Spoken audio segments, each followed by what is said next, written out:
Hey guys, it's me, EODGamer here, and in today's video, I want to share with you my thought process on when I decide to pull for limited Lightcones and when I can actually decide to skip for it as well. I'll be sharing with you a certain decision criteria that I use to decide, but first things first, a quick disclaimer is you don't need this limited Lightcone and you don't need limited Lightcones in the game. If you are free to play or small spender, I'm not trying to pressurize you, I'm not intending for anyone to spend money or spend more money in the game. One very important thing that people forget is Honkai Star Rail is a PvE game, and the threshold DPS that's set by the game developers Hoyoverse is actually a bait for us to be forced to either grind more relics or pull limited Lightcones like this one, or Eidolons of certain characters as well. So that disclaimer aside, and very important to know the dynamics or the boundaries of the box that we are playing in, I want to be very honest and transparent with you guys. That's why I'm making this video as well. I'm sharing with you my personal thought process on Lightcones. So first things first, I don't pull for every single Lightcone in the game, so I go through always a decision making criteria when I'm looking at limited banners, and I ask myself, should I pull, should I not pull, or is it worth it in the long run as well? So the first things first, whenever I look at like characters in the game and their Lightcones and decide, do I want to pull for it, I always ask myself, what are the alternatives? So the first things, let's look at in the night here, Zila's Lightcone. Definitely one of the attractive ones that we started the game with cruising in the Stellar Sea. As you can see here, we all can get it as super in position 5 with amazing stats as well. So this is actually a very strong contender why in the night is not as necessary as maybe some other Lightcones in the game, like Jingyuan's Before Dawn for example, which is much stronger than other factors. So competition aside, which like for example Blade's Lightcone here, Unreachable Sight versus a Secret Vow here is also pretty strong. As we've done on the channel some comparisons. If you guys are interested right now in 1.2, you can check that video out. I did a comparison of both of them. But obviously, alternatives are not the only factor in deciding whether to pull for a Lightcone or not. If not, I wouldn't have pulled for this, I wouldn't have pulled for this, and in fact, I would have probably gotten Before Dawn. The second criteria that I usually go through is asking myself how often would this Lightcone be used for other characters in the game. So if can In the Night be used, for example, for other Han characters like maybe Dan Heng, can it be used for Su Sang as well? If it can, I think the value goes up a little bit more. Of course, Yanqing can't use this because he doesn't really care too much about the crit rate here, so Yanqing probably won't be using this Lightcone, so that's something that I factor in as well. Similarly for Blade, if I have Clara on the account, I probably could use this on Clara. Ireland also will be able to use this, so definitely something that I consider. But then again, Before Dawn, Jingyuan's signature Lightcone also is a huge factor in decision making too when like trying to put it on other characters. So in that sense, that's the second thing that I think about. Who are the other characters that can use that particular Lightcone? But those two are more of like the standard matrix. The third one is a bit more specific to my scenario. Is do I think that I'll be using this particular character for the long run? Like 6 months, 1 year out, what do I think this character is going to be? For example, Zila, I've been using her like every day. I always use her. She's my most invested character in dollar sense as well.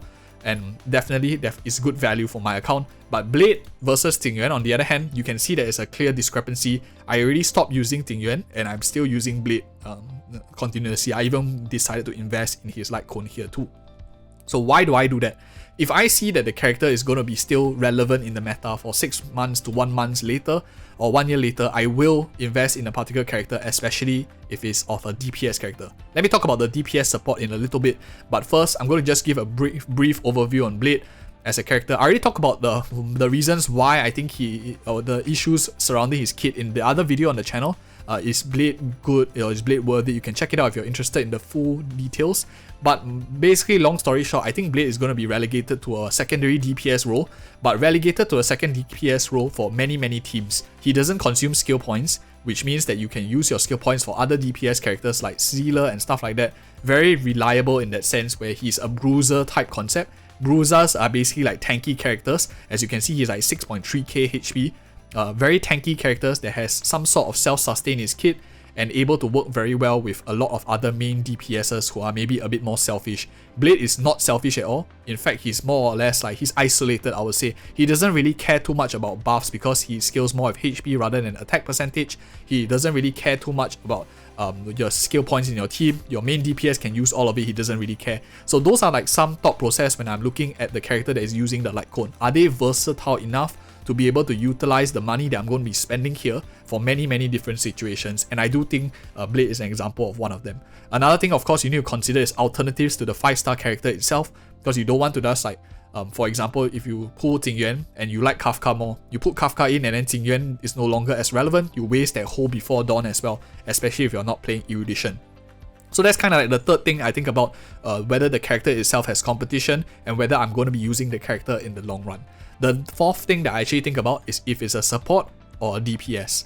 And why this difference matters, like DPS versus support, is you can get a lot of value in the long term for support characters with the light cone, but chances are in the early game right now, you must understand the game state that we are in.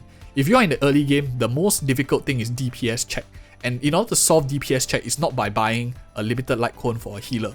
If you are solving DPS check, the solution is a DPS light cone to increase damage. So that's the first thing. In the long run, when Lota's rerun comes about, I probably will get his light cone because DPS check doesn't matter as much. Versatility of like supports, improving their utility, making them like more rounded out as a complete character makes more sense as well in the long term, which is also why I went for E1 instead of his light cone. They cost around the same amount, especially if you lose the 50-50.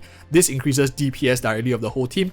Whereas, for example, light cones really improve like his particular DPS and his specific light cones like speed for the whole team a little bit as well, which doesn't do as much as compared to a DPS light cone like maybe in the night, for example, Unreachable Sight, or even Before Dawn, Jingyuan's signature light cone. So that is why I focus more on DPS characters, especially in the early game. Same for Silverwolf. Silverwolf is like in between, I guess. Her signature light cone makes her a little bit more DPS oriented. And I would have considered it, but the reason why I skipped Silverwolf light cone, of course, Silverwolf's value diminishes once you have many characters in the game. Now even I hardly use her in my roster. I prefer to use Pella, especially if I'm looking for a defense break in that sense. And especially I much rather use like attack buffers, team-wide buffers like Bronya, who really do a lot more value for the current game state as well, turn manipulation. Silverwolf's kit generally is like the more characters you have in your team, the less useful she does become. I noticed that especially when I add more characters to my roster and have more of the characters built. So that is like one of the own gimmick which I already mentioned in my previous videos. Doesn't mean she's a bad character, but similar in line to like the points I mentioned, how long I see myself using that character, that's also another thing I decide when I'm pulling for the limited light cone.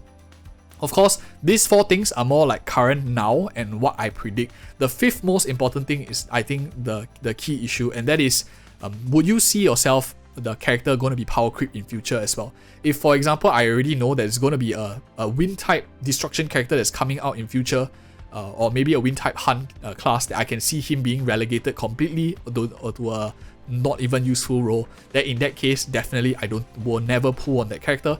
And personal bias, I mean, there are many debates about Jingyuan. Personally, I like Kafka a lot more than Jingyuan, and I see myself using Kafka a lot more. So definitely I would put Kafka in situations where I'm looking for AoE lightning damage, and that is why I think that she will be slightly better, and also a huge reason why I skipped Before Dawn, even though it's super strong for DPS characters too. So that's like my 5 broad decision making tools. Of course, not everyone is in the same kind of will be in the same kind of concept, but I hope that this kind of thought process does help you as well to make your own decisions. Everyone's situation is different, everyone's spending ability is different, not everyone is free to play, not everyone is a total whale, and I hope those broad concepts that I shared with you does help you out in some way to make your decision better as well. If you appreciate such honest content, do give me a like, subscribe, and support the channel too by leaving a comment in the comment section below so you can reach out to more people. See you in the next video.